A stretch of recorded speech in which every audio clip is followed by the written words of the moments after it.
ಒಂದು ದ್ವೇಷಕ್ಕೆ ದ್ವೇಷ ಉತ್ತರ ಆಗೋದಿಲ್ಲ. ಕೋಮುವಾದಿ ಒಬ್ಬ ನಿಮ್ಮ ದ್ವೇಷ ಮಾಡ್ತಾನೆ ಅಂದ್ರೆ ನೀವು ಅವನು ದ್ವೇಷ ಮಾಡೋದ್ರಿಂದ ಆ ದ್ವೇಷದ ಪರಿಹಾರ ಅಲ್ಲ, ಅದಕ್ಕೆ ಉತ್ತರ. ಒಬ್ಬ ಮುಸ್ಲಿಂ ಸಂತನಾಗಿ ಹುಟ್ಟಿದಂತ ಕಬೀರ್ ದಾಸರು, ನಮ್ಮ ಶಿಶುನಾಳ ಶರೀಫರು, ಕರ್ನಾಟಕದಲ್ಲಿ ಹುಟ್ಟಿದಂತ ಒಬ್ಬ ಸೂಫಿ ಶರಣ, ಭಾರತಕ್ಕೆ ಬಹಳ ದೊಡ್ಡ ಸ್ನೇಹಿತನಾಗಿದ್ದಂತ ಒಂದು ದೇಶ ಅದು. ಮುಸಲ್ಮಾನರು ಇರೋ ದೇಶ, ಆ ದೇವಾಲಯಗಳಿಗೆ ರಕ್ಷಣೆ ಇದೆ, ಇದಕ್ಕೂ ಕೂಡ ಅವಕಾಶ ಕೊಟ್ಟಿಲ್ಲ. ಅನೇಕ ಜನ ಹಿಂದೂಗಳು ಬಹುಶಃ ಅವರಿಗೆ ಈ ವಿಚಾರಗಳು ಗೊತ್ತಿಲ್ಲದೆ ಇರೋ ಕಾರಣದಿಂದ ಅವನ್ನ ಹೊಗಳುವಂತ ಕೆಲಸ ಮಾಡ್ತಾರೆ. ಪವಿತ್ರ ರಂಜಾನ್ ಮಾಸ ಇದು, ಅದಕ್ಕೋಸ್ಕರವೇ ಇವತ್ತು ಶಿವಾಜಿನಗರದ, ಬೆಂಗಳೂರಿನ ಶಿವಾಜಿನಗರದಲ್ಲಿ ಇಫ್ತಾರ್ ಕೂಟವನ್ನು ಆಯೋಜಿಸಿರುವಂಥದ್ದು. ಈಗ ಈ ವಿಚಾರದ ಬಗ್ಗೆ ಮಾತನಾಡಲು ನಮ್ಮ ಜೊತೆ BMTC ಉಪಾಧ್ಯಕ್ಷರಾದ ನಿಕೇತ್ ರಾಜ್ ಮೌರ್ಯ ಅವರಿದ್ದಾರೆ. ಅವ್ರನ್ನ ಮಾತನಾಡಿಸ್ತಾ ಹೋಗ್ತಾ ಇದ್ದೀನಿ. ಸರ್, ಮೊದಲನೇದಾಗಿ ಇಫ್ತಿಯಾರ್ ಕೂಟ ಎಷ್ಟು ಮುಖ್ಯ ಸರ್ ಇಂದಿನ ಸಮಾಜದಲ್ಲಿ? ಬಹಳ ಮುಖ್ಯ ಏನು ಅಂತಂದ್ರೆ, ಇದು ಭಾರತ ದೇಶ ಎಲ್ಲ ಜಾತಿ ಧರ್ಮ ಮತ ಪಂಥಗಳು ಕೂಡ ಒಟ್ಟಿಗೆ ಬಾಳಬೇಕು ಅಂತ ಆಶಯದಿಂದ ಸೃಷ್ಟಿಯಾಗಿರುವಂತ ದೇಶ ಇದು. ಸೊ ಈ ದೇಶದ ಸಂವಿಧಾನದ ಆಶಯವೂ ಕೂಡ ಅದೇ ಆಗಿದೆ. ಸೊ ಇದು ಯಾವಾಗ ಸಾಧ್ಯ ಆಗುತ್ತೆ? ಎಲ್ಲರೂ ಕೂಡ ಎಲ್ಲರ ಹಬ್ಬದಲ್ಲಿ ಭಾಗವಹಿಸಿದಾಗ. ಇವತ್ತು ರಂಜಾನ್ ಮುಸಲ್ಮಾನರು ಆಚರಿಸುವಂತ ಹಬ್ಬ. ಈ ಹಬ್ಬದಲ್ಲಿ ಎಷ್ಟು ಜನ ಹಿಂದೂ ಬಂಧುಗಳು ಬಂದು ಭಾಗವಹಿಸಿದ್ದಾರೆ. ಅದೇ ತರ ಒಂದು ಕ್ರಿಸ್ಮಸ್ ಹಬ್ಬದಲ್ಲಿ ಎಷ್ಟು ಜನ ಮುಸಲ್ಮಾನರು ಹೋಗಿ ಭಾಗವಹಿಸ್ತಾರೆ. ಅದೇ ತರ ಒಂದು ಗೌರಿ ಗಣೇಶ ಹಬ್ಬದಲ್ಲಿ ಎಷ್ಟು ಜನ ಮುಸಲ್ಮಾನರು ಕ್ರೈಸ್ತರು ಬಂದು ಭಾಗವಹಿಸ್ತಾರೆ. ಆ ರೀತಿ ಪರಸ್ಪರ ಒಳಗೊಳ್ಳುವಿಕೆ ಮತ್ತು ಪರಸ್ಪರ ಭಾಗವಹಿಸುವಿಕೆಯಿಂದ ಮನುಷ್ಯ ಸಮಾಜ ಪರಸ್ಪರರನ್ನು ಪ್ರೀತಿಸೋದಕ್ಕೆ ಸಾಧ್ಯ ಆಗುತ್ತೆ, ಪರಸ್ಪರರನ್ನು ಗೌರವಿಸೋದಕ್ಕೆ ಸಾಧ್ಯ ಆಗುತ್ತೆ, ಪರಸ್ಪರರ ಆಚರಣೆಗಳನ್ನು ಅರ್ಥ ಮಾಡ್ಕೊಳ್ಳೋಕೆ ಸಾಧ್ಯ ಆಗುತ್ತೆ. ಸೊ ಆ ದೃಷ್ಟಿಯಿಂದ ಇದೊಂದು ಬಹಳ ಮಹತ್ವವಾದ ಕಾರ್ಯಕ್ರಮ ಅಂತ ನಾನು ಭಾವಿಸ್ತೇನೆ. ಅಂದರೆ ಸರಿ, ಈಗ ಕೋಮುವಾದಿ ಶಕ್ತಿಗಳು ಸಹ ಇಲ್ಲಿ ತಲೆ ಎತ್ತಾ ಇರುವಂಥದ್ದು ಇಂದಿನ ಸಮಾಜದಲ್ಲಿ. ಸೊ ಅಂಥ ಶಕ್ತಿಗಳ ವಿರುದ್ಧ ಯಾವ ರೀತಿಯಾಗಿ ಹೋರಾಟ ಮಾಡೋದು ಸರಿ? ಅಲ್ಲ, ಒಂದು ದ್ವೇಷಕ್ಕೆ ದ್ವೇಷ ಉತ್ತರ ಆಗೋದಿಲ್ಲ. ಕೋಮುವಾದಿ ಒಬ್ಬ ನಿಮ್ಮ ದ್ವೇಷ ಮಾಡ್ತಾನೆ ಅಂದ್ರೆ ನೀವು ಅವನು ದ್ವೇಷ ಮಾಡೋದ್ರಿಂದ ಆ ದ್ವೇಷದ ಪರಿಹಾರ ಅಲ್ಲ, ಅದಕ್ಕೆ ಉತ್ತರ ಅಲ್ಲ.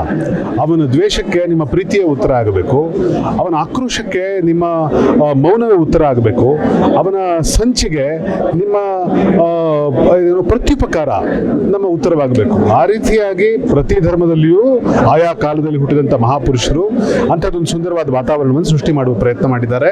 ಉದಾಹರಣೆಗೆ ಭಾರತ ದೇಶದಲ್ಲಿ ಒಬ್ಬ ಮುಸ್ಲಿಂ ಸಂತನಾಗಿ ಹುಟ್ಟಿದಂಥ ಕಬೀರ್ ದಾಸರು ಇಂಥದ್ದೊಂದು ಅದ್ಭುತವಾದ ಪ್ರಯತ್ನವನ್ನು ಮಾಡಿದರು. ಸಾಯಿಬಾಬಾ ಅದ್ಭುತವಾದ ಪ್ರಯತ್ನವನ್ನು ಮಾಡಿದರು.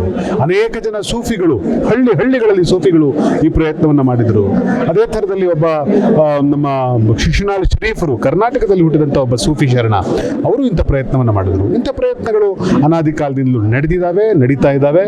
ಸೊ ಈ ಪ್ರಯತ್ನಗಳನ್ನು ನಾವು ಗೌರವಿಸುವಂಥದ್ದಾಗಬೇಕು. ಜೊತೆಗೆ ಬಹುಶಃ ಇಂಥ ಒಂದು ಪ್ರಯತ್ನವನ್ನ ಇಲ್ಲಿ ಹುಟ್ಟಿದ ಅನೇಕ ಹಿಂದೂ ಸಂತರು ಮಾಡಿದ್ದಾರೆ. ಕನಕದಾಸರು, ಶರಣರು, ದಾಸ ಪರಂಪರೆ, ಕರ್ನಾಟಕದ ನೆಲದಲ್ಲಿ ನಾನು ಹೇಳ್ತಾ ಇರೋದು ಸಿದ್ಧ ಪರಂಪರೆ, ಇವರು ಎಲ್ಲರನ್ನೂ ಒಳಗೊಂಡು ಎಲ್ಲರನ್ನೂ ಪ್ರೀತಿಸಿ ಎಲ್ಲರನ್ನೂ ನಮ್ಮವ್ರನ್ನಾಗಿಸ್ಕೊಂಡು ನಡೆದಿದ್ದಾರೆ. ಈ ಸಂತ ಪರಂಪರೆ ಏನಿದೆ, ಅವರ ನಿಜವಾದ ಆಶಯವನ್ನು ನಾವು ಅರ್ಥ ಮಾಡಿಕೊಂಡ್ರೆ ಇದೆಲ್ಲವೂ ಕೂಡ ಸಾಧ್ಯ ಆಗುತ್ತೆ. ಸರ್, ಈಗ ಇಫ್ತಿಯಾರ್ ಕೂಟದಲ್ಲಿ ಮಾತನಾಡ್ತಾ ಇದ್ವಿ, ಅಂದರೆ ಜಾಗತಿಕವಾಗಿ ಶಾಂತಿ ವಿಚಾರ ಸಹ ಇಲ್ಲಿ ಚರ್ಚೆ ಆಯಿತು. ಸೊ ಸದ್ಯ ಈಗ ಜಾಗತಿಕ ಮಟ್ಟದಲ್ಲಿ ಅಶಾಂತಿಯ ವಾತಾವರಣ ನಿರ್ಮಾಣವಾಗಿರುವಂಥದ್ದು. ಒಂದು ಕಡೆ ಇರಾನ್ ಅನ್ನು ಟಾರ್ಗೆಟ್ ಮಾಡಿ ಇಸ್ರೇಲ್ ಅಮೆರಿಕ ದಾಳಿ ಮಾಡಿದ್ರೆ ಇರಾನ್ ಕೂಡ ಪ್ರತಿದಾಳಿಯನ್ನು ಮುಂದುವರಿಸ್ತಾ ಇರುವಂಥದ್ದು. ಜಾಗತಿಕವಾಗಿ ಎಲ್ಲ ಒಂದು ಕಡೆ ಅಶಾಂತಿ ನಿರ್ಮಾಣವಾಗ್ತಾ ಇದೆ. ಸೊ ಇದ್ರ ಬಗ್ಗೆ ಹೇಳೋದಾದ್ರೆ ಸರ್? ಅಲ್ಲ ನೋಡಿ, ಇರಾನ್ ಭಾರತಕ್ಕೆ ಬಹಳ ದೊಡ್ಡ ಸ್ನೇಹಿತನಾಗಿದ್ದಂಥ ಒಂದು ದೇಶ ಅದು. ಬಹುಶಃ ಭಾರತಕ್ಕೆ ಅಮೆರಿಕ ಡಾಲರ್ಗಳಲ್ಲಿ ತನ್ನ ದಬ್ಬಾಳಿಕೆಯನ್ನು ತೋರಿಸಿದಂಥ ಕಾಲದಲ್ಲಿ ಇರಾನ್ ಭಾರತಕ್ಕೆ ಡಾಲರ್ ಇಲ್ಲದೆ ಭಾರತದ ಜೊತೆಗೆ ವಸ್ತುಗಳನ್ನು ವಿನಿಮಯ ಮಾಡಿಕೊಂಡು ನಮಗೆ ಆಯಿಲನ್ನು ಕೊಡ್ತು, ಡೀಸೆಲನ್ನು ಕೊಡ್ತು. ಇರಾನ್ ಎಲ್ಲ ಕಾಲದಲ್ಲೂ ಭಾರತಕ್ಕೆ ಸ್ನೇಹಿತನಾಗಿ ವರ್ತಿಸಿದಂಥ ದೇಶ. ಬಹಳ ಜನ ಭಾರತೀಯರು ಕೂಡ ಕೇವಲ ಅದು ಮುಸಲ್ಮಾನರು ಇರೋ ದೇಶ, ಅದು ನಾಶ ಮಾಡ್ತಾ ಇದ್ದಾರೆ ಇಸ್ರೇಲಿಗರು ಅನ್ನೋ ಕಾರಣಕ್ಕೆ ಇವತ್ತು ನೇತನ್ಯಾಹು ಫೋಟೋ ಹಾಕೊಂಡು ತಲೆ ಮೇಲೆ ಹೊತ್ಕೊಂಡು ಕುಣಿತಾ ಇದ್ದಾರೆ. ಆದರೆ ಅವರಿಗೆ ಗೊತ್ತಿರಬೇಕು, ಇರಾನ್ನಲ್ಲಿ ಸುಮಾರು ಒಂದು 7,000-8,000 ಜನ ಹಿಂದೂಗಳಿದ್ದಾರೆ. ಆದರೆ ಇರಾನ್ನಲ್ಲಿ ಈ 7,000-8,000 ಹಿಂದೂಗಳಿಗೆ ಅನೇಕ ಹಿಂದೂ ದೇವಾಲಯಗಳನ್ನು ನಿರ್ಮಾಣ ಮಾಡೋದಕ್ಕೆ ಅಲ್ಲಿ ಅವಕಾಶ ಕೊಟ್ಟಿದ್ದಾರೆ. ಆ ದೇವಾಲಯಗಳಿಗೆ ರಕ್ಷಣೆ ಇದೆ. ಸೊ ಆದರೆ ಇದೇ ಪಕ್ಕದಲ್ಲಿರುವಂತಹ ಇಸ್ರೇಲ್ನಲ್ಲಿ ಅಲ್ಲೂ ಕೂಡ ಒಂದಷ್ಟು ಮುಸಲ್ಮಾನರಿದ್ದಾರೆ, ಇಸ್ರೇಲ್ನಲ್ಲಿ ಕೂಡ ಕ್ರೈಸ್ತರಿದ್ದಾರೆ, ಇಸ್ರೇಲ್ನಲ್ಲಿ ಯಹೂದಿಗಳಿದ್ದಾರೆ. ಅಲ್ಲಿ ಚರ್ಚಿಗೆ ಅವಕಾಶ ಇದೆ, ಮಸೀದಿನೂ ಕಟ್ಟೋದಕ್ಕೆ ಅವಕಾಶ ಇದೆ. 400 ಚಿಲ್ಲರೆ ಮಸೀದಿಗಳನ್ನು ಕಟ್ಟಿದ್ದಾರೆ. ಚರ್ಚ್ ಬಹುಶಃ ಒಂದು 100 ಚಿಲ್ಲರೆ ಚರ್ಚ್ಗಳಿದ್ದಾವೆ. ಆದರೆ ಈ ಇಸ್ರೇಲ್ನ ನೆಲದಲ್ಲಿ ಒಂದೇ ಒಂದು ಹಿಂದೂ ದೇವಾಲಯಕ್ಕೂ ಕೂಡ ಅವಕಾಶ ಕೊಟ್ಟಿಲ್ಲ. ಇವತ್ತು ಇಸ್ರೇಲ್ನ ನೇತಾನ್ಯಾಹುನ ಏನೋ ಈ ದೇಶದಲ್ಲಿರುವಂಥ ಅನೇಕ ಜನ ಹಿಂದೂಗಳು ಬಹುಶಃ ಅವರಿಗೆ ಈ ವಿಚಾರಗಳು ಗೊತ್ತಿಲ್ಲದೆ ಇರೋ ಕಾರಣದಿಂದ ಅವನ್ನ ಹೊಗಳುವಂಥ ಕೆಲಸ ಮಾಡ್ತಾ ಇದ್ದಾರೆ. ಆದರೆ ಅಲ್ಲಿನ ನೇತಾನ್ಯಾಹು ಸರ್ಕಾರ ಹಿಂದೂಗಳಿಗೆ ಒಂದು ದೇವಾಲಯವನ್ನು ಕಟ್ಟಕ್ಕೆ ಯಾಕೆ ಅವಕಾಶ ಕೊಡಲಿಲ್ಲ ಅಂತ ಕೇಳಿದರೆ ಅವರು ಹೇಳ್ತಾರೆ ಅವರ ಇದೇನು ಯಹೂದಿ ಧರ್ಮದಲ್ಲಿ ಮೂರ್ತಿ ಪೂಜೆಗೆ ನಿಷೇಧ ಇದೆ. ಇಸ್ರೇಲ್ನಲ್ಲಿ ಅದೇ ಹಿಂದೂ ದೇವಾಲಯಕ್ಕೆ ಅವಕಾಶ ಇದೆ. ಯಾಕೆ ನಿಮ್ಮ ಕೈಲಿ ಇವತ್ತು ಗೂಗಲ್ ಇದೆ, ಯಾರನ್ನು ಮಂಗ ಮಾಡೋದಕ್ಕೆ ಸಾಧ್ಯ ಇಲ್ಲ. ನೀವು ತೆಹರೈನ್ನಲ್ಲಿರುವಂಥ ಇಸ್ಕಾನ್ ದೇವಾಲಯವನ್ನು ಗೂಗಲ್ನಲ್ಲಿ ಸರ್ಚ್ ಮಾಡಿ, ಇರಾನ್ನಲ್ಲಿರುವಂಥ ಗೂಗಲ್ ಮಾಡಿದರೆ ಹಿಂದೂ ದೇವಾಲಯಗಳು ನಿಮಗೆ ಸಿಗ್ತವೆ. ಸೊ ಈ ರೀತಿಯಾಗಿ ಕೇವಲ ಜಾತಿ ಮತ ಧರ್ಮದ ಕಾರಣಕ್ಕೋಸ್ಕರ ಇಸ್ರೇಲನ್ನು ವೈಭವೀಕರಿಸ್ತಾ ಇರೋದು ಬಹಳ ದೊಡ್ಡ ಆಘಾತ ಅಂತ ನನಗೆ ಅನಿಸ್ತಾ ಇದೆ. ಒಂದು ಏನು ಅಂತಂದರೆ ಇವತ್ತು ಅಮೆರಿಕ ಭಾರತವನ್ನು ನಡೆಸ್ಕೊಳ್ತಾ ಇರೋ ರೀತಿ ಬಗ್ಗೆ ಭಾರತೀಯರು ನಿಜವಾಗ್ಲೂ ಯೋಚನೆ ಮಾಡಬೇಕು. ಈ ದೇಶದಲ್ಲಿರುವಂಥ ಪ್ರತಿಯೊಬ್ಬ ದೇಶಭಕ್ತ ನನ್ನ ದುಡ್ಡನ್ನು ಕೊಟ್ಟು ನಾನು ಡೀಸೆಲ್ ತಗೊಳ್ಳೋದಕ್ಕೆ ಅಮೆರಿಕಾದ ದೊಣ್ಣೆ ನಾಯಕನ ಅಪ್ಪಣೆ ಬೇಕಾ ಅನ್ನುವ ಪ್ರಶ್ನೆಯನ್ನು ಕೇಳಬೇಕು. ಹಾಗಾದರೆ ಈ ದೇಶದ ಪ್ರಧಾನಮಂತ್ರಿ, ಈ ದೇಶದ ಸ್ವಾಭಿಮಾನ, ಈ ದೇಶದ ಕಿಚ್ಚು ಎಲ್ಲಿಗೆ ಹೋಯಿತು ಅನ್ನುವಂಥ ಪ್ರಶ್ನೆಯನ್ನು ಕೂಡ ಪ್ರತಿಯೊಬ್ಬ ಯುವಕ ಈ ದೇಶದ ಸರ್ಕಾರವನ್ನು ಕೇಳಬೇಕು. ಅಮೆರಿಕಾದ ಮುಂದೆ ಈ ಪ್ರಮಾಣ ಒಂದು ಕಾಲದಲ್ಲಿ ಇದೇ ನರೇಂದ್ರ ಮೋದಿ ಅವರು ಅರೇ ಇಸ್ ದೇಶ का प्रधानमंत्री अमेरिका को खत लिख रहा है, चिट्ठी लिख रहा है, ओबा ओमा ओबा ओमा रो रहा है ಅಂತ ಭಾಷಣ ಮಾಡ್ತಾ ಇದ್ರು. ಆದರೆ ಇವತ್ತು ಅದೇ ಪ್ರಧಾನಮಂತ್ರಿ ಅಮೆರಿಕ ದೇಶದ ಅಧ್ಯಕ್ಷನ ಮುಂದೆ ನಿಂತ್ಕೊಂಡು ಭಾಯ್ ಸಾಬ್ ಮೇ ಇಸ್ಕೆ ಪಾಸ್ ಪೆಟ್ರೋಲ್ ಲೇ ಸಕ್ತಾ ಹೂಂ ಕ್ಯಾ, ಮೇ ರಷ್ಯಾ ಕಾ ಪಾಸ್ ಪೆಟ್ರೋಲ್ ಲೇ ಸಕ್ತಾ ಹೂಂ ಕ್ಯಾ ಅಂತ ಹೇಳಿ ಪತ್ರ ಬರೀತಾ ಇದ್ದಾರೆ. ಅವ್ರ ಮುಂದೆ ಗೋಗರಿತಾ ಇದ್ದಾರೆ. ಅವರು ಹೆಮ್ಮೆಯಿಂದ ಹೇಳ್ತಾ ಇದ್ದಾರೆ 30 days only 30 days we are permitting you take the diesel from Russia ಅಂತ ಅವ್ರು ಮಾತನಾಡ್ತಿದ್ದಾರೆ. ಏನು ದುಸ್ಥಿತಿ ರೀ ಇದು. ಭಾರತ ದೇಶದ ಸ್ವಾಭಿಮಾನಕ್ಕೆ ಇವತ್ತು ದೊಡ್ಡ ಆಘಾತ ಆಗಿದೆ. ಭಾರತ ದೇಶದ ಸ್ವಾಭಿಮಾನಕ್ಕೆ ಇವತ್ತು ದೊಡ್ಡ ಪೆಟ್ಟಾಗಿದೆ. ಸರ್, ಅಂದರೆ ಇದೇ ವಿಚಾರದಲ್ಲಿ ನೀವು ಹೇಳಿದ್ರಿ ಕೇಂದ್ರದ ನಡೆ ಎಷ್ಟು ಭಾರತೀಯರಿಗೆ ವಿಚಾರದಲ್ಲಿ ಅಪಾಯಕಾರಿ ಸರ್. ಒಂದು ರಾಷ್ಟ್ರ ಹೇಳಿದ ನಂತರ ನಾವು ತೈಲ ವ್ಯಾಪಾರವನ್ನು ಮುಂದುವರಿಸಬೇಕು ಬೇಡ ಅನ್ನೋದನ್ನು ಇನ್ನೊಂದು ಮೂರನೇ ರಾಷ್ಟ್ರ ತೀರ್ಮಾನ ಮಾಡುತ್ತೆ. ಅಂದರೆ ಭಾರತದ ಪರಿಸ್ಥಿತಿ ಯಾವ ರೀತಿಯಾಗಿದೆ ಸರ್ ಸದ್ಯ ಸ್ಥಿತಿ ವಿಷಯ? ನೋಡಿ, ಒಂದು ದಿವಸ ಅಮೆರಿಕಾದ ಮುಂದೆ ಪಾಕಿಸ್ತಾನ ಹೆದರ್ತಾ ಇತ್ತು. ಅಮೆರಿಕ ಅನ್ಕಂಡ್ರೆ ಯಾವುದೋ ಅಫ್ಘಾನಿಸ್ತಾನ ಹೆದರ್ತಾ ಇತ್ತು. ಅಮೆರಿಕ ಅನ್ಕಂಡ್ರೆ ಯಾವುದೋ ಸಣ್ಣ ಪುಟ್ಟ ಅರಬ್ ರಾಷ್ಟ್ರಗಳು ಹೆದರ್ಕೊಳ್ತಾ ಇದ್ವು. ಭಾರತ ಎಂದೂ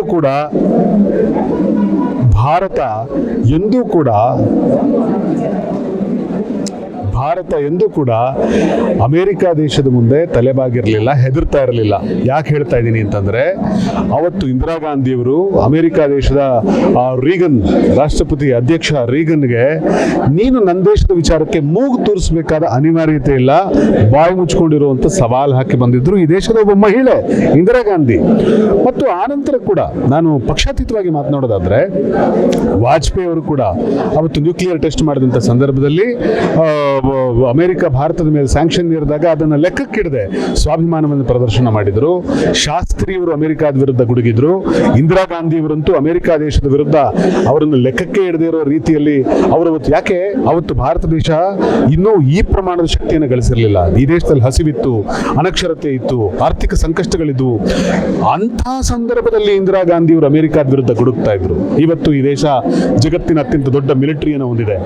ಇವತ್ತು ಇಂದಿರಾ ಗಾಂಧಿಯವರ ಕಾರಣಕ್ಕಾಗಿ ನ್ಯೂಕ್ಲಿಯರ್ ಟೆಸ್ಟ್ ಮಾಡಿ ಭಾರತ ಜಗತ್ತಿನ ಒಂದು ಫೇಮಸ್ ನ್ಯೂಕ್ಲಿಯರ್ ಪವರ್ ಆಗಿದೆ.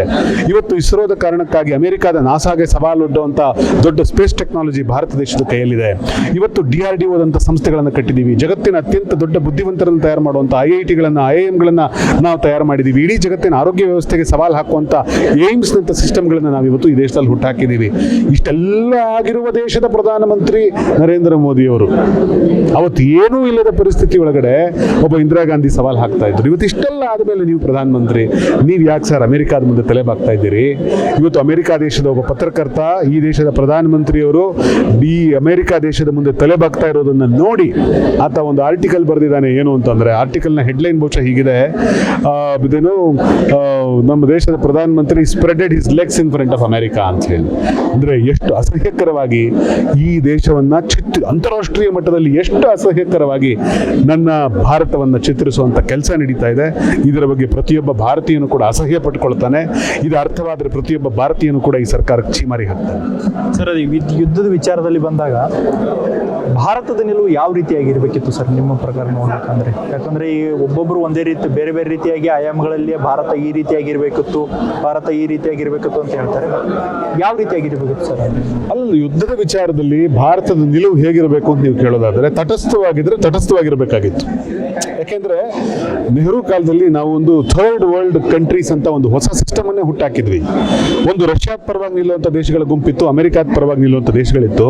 ಅಪ್ಪ ನಿಮಗೆಲ್ಲ ಹೊಟ್ಟೆ ತುಂಬಿದವರು ನೀವಿಬ್ಬರು ಕಿತ್ತಾಡ್ಕೊಳ್ಳಿ, ನಾವು ನಮ್ಮ ದೇಶದ ತುಂಬ ಬಡತನ ಹಸಿವು ತುಂಬಿರುವಂಥ ಅನೇಕ ದೇಶಗಳಿದ್ದಾವೆ, ನಾವು ನಿಮ್ಮ ಜೊತೆ ತೇರಲ್ಲ, ನಾವೇ ಬೇರೆ ಒಂದು ಗುಂಪು ಮಾಡ್ತೀವಿ ಅಂತೇಳಿ ಇವರಿಬ್ಬರನ್ನು ಮೀರಿ ಥರ್ಡ್ ವರ್ಲ್ಡ್ ಕಂಟ್ರಿಯನ್ನು ಮಾಡಿ ಅದರ ನಾಯಕನಾಗಿ ಭಾರತ ಅವತ್ತು ವಿಜೃಂಭಿಸಿತು. ಬಹುಶಃ ಇವತ್ತು ಅಷ್ಟೇ ಭಾರತಕ್ಕಂಥದ್ದೊಂದು ಅವಕಾಶ ಇತ್ತು. ಇವತ್ತು ಇಸ್ರೇಲ್ ಪರ ಮಾತನಾಡುವಂಥ ದೇಶಗಳಿದ್ದಾವೆ, ಇರಾನ್ ಪರ ಮಾತನಾಡುವಂಥ ದೇಶಗಳಿದ್ದಾವೆ, ಅಮೆರಿಕ ಪರ ಮಾತನಾಡುವಂಥ ದೇಶವಿದ್ದಾವೆ. ಇವೆಲ್ಲವನ್ನೂ ಬಿಟ್ಟು ಇದು ಯಾವುದು ಕೂಡ ನಮಗೆ ಮುಖ್ಯ ಅಲ್ಲ. ಇವತ್ತು ಜಗತ್ತಿನಾದ್ಯಂತ ಉಂಟಾಗ್ತಾ ಇರುವಂಥ ಹಸಿವು, ಅನಕ್ಷರತೆ, ಈ ಜಗತ್ತಿನಲ್ಲಿ ಉಂಟಾಗ್ತಿರುವಂಥ ಆರ್ಥಿಕ ಸಂಕಷ್ಟ, ಆರೋಗ್ಯದ ಸಮಸ್ಯೆಗಳು ಮತ್ತು ರೈತಾಪಿ ವರ್ಗದ ಸಮಸ್ಯೆಗಳಿಗೆ ಧ್ವನಿಯಾಗುವಂಥ ದೇಶಗಳನ್ನೆಲ್ಲ ಒಟ್ಟುಗೂಡಿಸಿ ನಾನೊಂದು ಹೊಸ ಗುಂಪನ ನಾಯಕನಾಗ್ತೀನಿ ಅಂತ ನರೇಂದ್ರ ಮೋದಿ ಅವರು ಹೇಳಿದಿದ್ರೆ ನರೇಂದ್ರ ಮೋದಿ ಅವರು ವಿಶ್ವ ನಾಯಕನ ಸ್ಥಾನದಲ್ಲಿ ನಿಲ್ಲೋದಕ್ಕೆ ಅವಕಾಶ ಇತ್ತು. ಆದರೆ ಆ ಅವಕಾಶವನ್ನು ಇವತ್ತು ಕಳ್ಕೊಂಡ್ರ ಅಂತ ನನಗೆ ಅನ್ನಿಸ್ತಾ ಇದೆ. ಇವತ್ತು ಅವರು ಒಂದು ಕಡೆ ಯಾವ ಥರ ಮಾಡ್ತಾ ಇದ್ದಾರೆ ಅಂತಂದರೆ, ಈ ಇಸ್ರೇಲ್ನ ಜೊತೆಗೆ ಇಸ್ರೇಲ್ನವರು ತಾಳಕ್ಕೆ ತಕ್ಕಂತೆ ಕುಣಿತಾರೆ, ಅಮೆರಿಕಾದವರು ತಾಳಕ್ಕೂ ಕುಣಿತಾರೆ, ಇರಾನ್ನಿಂದ ಎಲ್ಲ ಸಹಾಯವನ್ನು ಪಡೆದಿದ್ದಾರೆ. ಕಡೆ ಪಕ್ಷ ಇರಾನ್ನ ಅಧ್ಯಕ್ಷ ಸತ್ತಾಗ ಅವ್ರಿಗೊಂದು ಸಂತಾಪವನ್ನು ಸೂಚಿಸೋದಕ್ಕೆ ಅವರಿಗೆ ಧೈರ್ಯ ಇಲ್ಲ. ಇನ್ನೊಂದು ಕಡೆ ಇನ್ಯಾವುದೋ ಅಮೆರಿಕಾದ ಒಂದು ಇದರ ಮೇಲೆ ಎಂಥದ್ದು ಅವರ ಸಂಸ್ಥೆಗಳ ಮೇಲೆ ಇರಾನ್ ದಾಳಿ ಮಾಡಿದಾಗ, ಪ್ರತಿ ದಾಳಿಯನ್ನು ಇವರು ಮಾಡಿದಾಗ ಅದಕ್ಕೆ ಇವರು ಸಂತಾಪವನ್ನು ಸೂಚಿಸ್ತಾರೆ. ಈ ಮಟ್ಟಕ್ಕೆ ನಾವು ಅಮೆರಿಕವನ್ನು ಓಲೈಸುವಂಥ ಅವಶ್ಯಕತೆ ನಮಗೆ ಯಾಕೆ ಬಂತು? ಅಲ್ಲ ಸರ್, ಈಗ ಟ್ರಂಪ್ ಅಷ್ಟೊಂದು ಯುದ್ಧೋನ್ಮಾನದಲ್ಲಿದ್ದಾರೆ. ಈಗ ಆಲ್ರೆಡಿ ಅವರು ಇರಾನನ್ನೇ ಶರಣಾಗಬೇಕಂತ ಒತ್ತಾಯ ಮಾಡ್ತಾ ಇದ್ದಾರೆ. ಇರಾನನ್ನು ಯಾರು ಅಂದರೆ ಸರ್ವಾಧಿಕಾರಿ ಆದರೆ ನಮ್ಮನ್ನು ಕೇಳಿ ಸರ್ವಾಧಿಕಾರಿ ಮಾಡಬೇಕು ಅನ್ನೋ ಮಾತುಗಳನ್ನು ಹೇಳ್ತಾರೆ.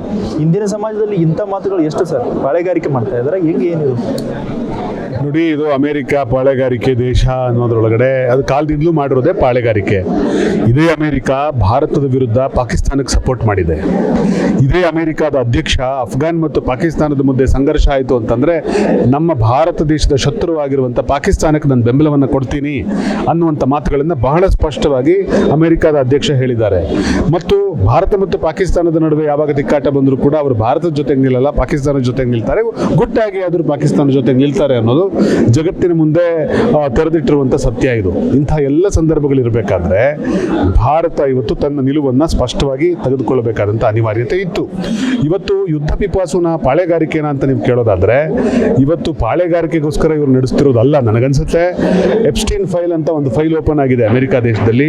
ಆ ಎಪ್ಸ್ಟೀನ್ ಫೈಲ್ ಅಮೆರಿಕ ದೇಶದ ಜನಸಾಮಾನ್ಯರಿಗೆ ಅಮೆರಿಕ ದೇಶದ ಅಧ್ಯಕ್ಷನ ವಿರುದ್ಧ ಒಂದು ಆಕ್ರೋಶವನ್ನು ಹುಟ್ಟಿಸಿದೆ. ಯಾಕೆ ಅಂದರೆ ಚೈಲ್ಡ್ ರೇಪಿಸ್ಟ್ ಒಬ್ಬ ಈ ದೇಶದ ರಾಷ್ಟ್ರಪತಿ ಆಗಿದ್ದಾನಾ ಅಂಥೇಳಿ ಅಮೆರಿಕ ದೇಶದ ಪ್ರಜೆಗಳು ತಲೆ ತಗ್ಗಿಸಿ ನಿಂತಿದ್ದಾರೆ. ಇಂಥವನ್ನ ನಾವು ಆಯ್ಕೆ ಮಾಡಿಬಿಟ್ವಾ ಅಂಥೇಳಿ ಜನ ಅಸಹ್ಯ ಪಟ್ಕೊಳ್ತಾ ಇದ್ದಾರೆ. ಎಲ್ಲೋ ಒಂದು ಕಡೆ ಡಿವಿಯೇಷನ್ ಪಾಲಿಟಿಕ್ಸ್ ಅನ್ನು ಅಮೆರಿಕ ದೇಶದ ಅಧ್ಯಕ್ಷ ಮಾಡ್ತಾ ಇದ್ದಾನ ಅಂತ ಅನಿಸ್ತಾ ಇದೆ. ಅಲ್ಲಿರುವಂಥ ಫೋಕಸ್ ಅನ್ನು ಮತ್ತೆತ್ತಲ ಕಡೆಗೋ ತಿರುಗಿಸೋದಕ್ಕೋಸ್ಕರ ಅವರು ಈ ಯುದ್ಧವನ್ನ, ಯಾಕೆಂದ್ರೆ ಸಂಘರ್ಷ ಇರೋದು ಇರಾನ್ ಮತ್ತು ಸಂಘರ್ಷ ಇರೋದು ಇಸ್ರೇಲ್ನಲ್ಲಿ. ಅಮೆರಿಕ ಇದಕ್ಕೆ ಅಷ್ಟು ದೂರದಿಂದ ಏಷ್ಯಾ ಖಂಡದ ಈ ಭಾಗದವರೆಗೂ ಬಂದು ಇವರು ನಾನು ಇದನ್ನು ಹಂಗೆ ಮಾಡ್ತೀನಿ ಹಿಂಗೆ ಮಾಡ್ತೀನಿ ಅಂತ ಹೇಳ್ತಾ ಇರೋದು ಯಾಕೆ ಅಂತಂದರೆ, ಇರಾನ್ ಮೇಲಿನ ದ್ವೇಷಕ್ಕಾಗಿಯೂ ಅಲ್ಲ, ಇಸ್ರೇಲ್ ಮೇಲಿನ ಪ್ರೇಮಕ್ಕಾಗಿಯೂ ಅಲ್ಲ. ಬದಲಿಗೆ ಇವರು ಮಾಡ್ಕೊಂಡಿರುವಂಥ ಅಚಾತುರ್ಯಗಳೇನಿದ್ದಾವೆ, ಈ ಅಚಾತುರ್ಯಗಳನ್ನು ಅವರದೇ ದೇಶದ ಜನ ಚೀತು ಅಂತಿದ್ದಾರೆ. ಅದನ್ನು ಮುಚ್ಚಿಟ್ಕೊಳ್ಳೋದಕ್ಕೋಸ್ಕರ, ಡಿವಿಯೇಷನ್ ಮಾಡೋದಕ್ಕೋಸ್ಕರ ಇಂಥದ್ದೊಂದು ರಾಜಕಾರಣ ಮಾಡ್ತಾ ಇದ್ದಾರೆ. ಸರ್, ಇದು ಭಾರತದ ವಿಚಾರದಲ್ಲಿ ಇದೇ ಎಪ್ಸ್ಟೀನ್ ಫೈಲ್ ಸಾಕಷ್ಟು ಸದ್ದು ಮಾಡಿತ್ತು. ಸೊ ಅದ್ರ ಬಗ್ಗೆ ಸರ್ ಯಾವ ವಾಸ್ತವತೆ ಏನಿರ್ಬೋದು ಸರ್? ಭಾರತ ದೇಶದ ಪರವಾಗಿ ಎಪ್ಸ್ಟೀನ್ ಫೈಲ್ಸ್ ಸಾಕಷ್ಟು ಸದ್ದು ಮಾಡಿತ್ತು. ನಮ್ಮ ದೇಶದ ಪ್ರಧಾನಮಂತ್ರಿಗಳ ಹೆಸರು ಕೂಡ ಅದರೊಳಗಡೆ ಕೇಳಿ ಬಂತು. ಅದರ ಬಗ್ಗೆ ಭಾರತ ದೇಶದ ಪಾರ್ಲಿಮೆಂಟ್ಗಳಲ್ಲಿ ಚರ್ಚೆ ಆಗಿದೆ. ಭಾರತ ದೇಶದ ಪಾರ್ಲಿಮೆಂಟಲ್ಲಿ ಚೀಮಾರಿಗಳು ನಡೆದಿದ್ದಾವೆ. ಇಂಥ ಎಲ್ಲ ಪ್ರಕರಣಗಳು ನಡೀತಾ ಇರೋಂಥ ಸಂದರ್ಭದಲ್ಲಿ ನಮ್ಮ ದೇಶದ ಪ್ರಧಾನಮಂತ್ರಿಗಳು ಇದಕ್ಕೆ ಉತ್ತರ ಕೊಡಬೇಕು. ಅವರು ಇದ್ರ ಬಗ್ಗೆ ಬಾಯಿ ಬಿಡ್ತಾ ಇಲ್ಲ. ಇದ್ರ ಬಗ್ಗೆ ಅವರು ಉತ್ತರ ಕೊಡಬೇಕು. ಮತ್ತು ಈ ದೇಶದ ಮಾಧ್ಯಮಗಳು ಕೂಡ ನಿಷ್ಪಕ್ಷಪಾತವಾಗಿ, ಸಮಾಜದ ಮಾಧ್ಯಮ ಇರೋದು ಯಾರನ್ನು ವೈಭವೀಕರಿಸೋದಕ್ಕೆ, ಇನ್ಯಾರನ್ನು ತುಚ್ಛೀಕರಿಸಕ್ಕಲ್ಲ. ಮಾಧ್ಯಮಗಳಿರೋದು ಸತ್ಯವನ್ನು ಹೇಳೋದಕ್ಕೋಸ್ಕರ. ಮಾಧ್ಯಮಗಳು ಸತ್ಯವನ್ನು ಜನರಿಗೆ ತಿಳಿಸಬೇಕು. ಪ್ರಧಾನಮಂತ್ರಿಗಳು ಕೂಡ ಇದರೊಳಗಡೆ ನಡೆದಿರುವಂಥ ಅನೇಕ ಸಂಗತಿಗಳೇನಿದ್ದಾವೆ, ಅವ್ರ ಬಗ್ಗೆ ಬಂದಿರೋ ಆರೋಪ ಏನಿದೆ ಅದ್ರ ಬಗ್ಗೆ ಅವರು ಸ್ಪಷ್ಟಪಡಿಸಬೇಕು. ಇವಿಷ್ಟು ನಿಖೇತ್ ರಾಜ್ ಮೌರ್ಯ ಅವರ ಮಾತುಗಳು. ವಿಡಿಯೋ ಜರ್ನಲಿಸ್ಟ್ ನವೀನ್ ಜೊತೆ ಪ್ರಹ್ಲಾದ್, ಪ್ರತಿಧ್ವನಿ ನ್ಯೂಸ್, ಬೆಂಗಳೂರು. ಹೆಚ್ಚಿನ ವಿಡಿಯೋಗಳಿಗೆ ಪ್ರತಿಧ್ವನಿ ಯೂಟ್ಯೂಬ್ ಚಾನೆಲ್ ಸಬ್ಸ್ಕ್ರೈಬ್ ಮಾಡಿ, ಬೆಲ್ ಐಕಾನ್ ಕ್ಲಿಕ್ ಮಾಡಿ.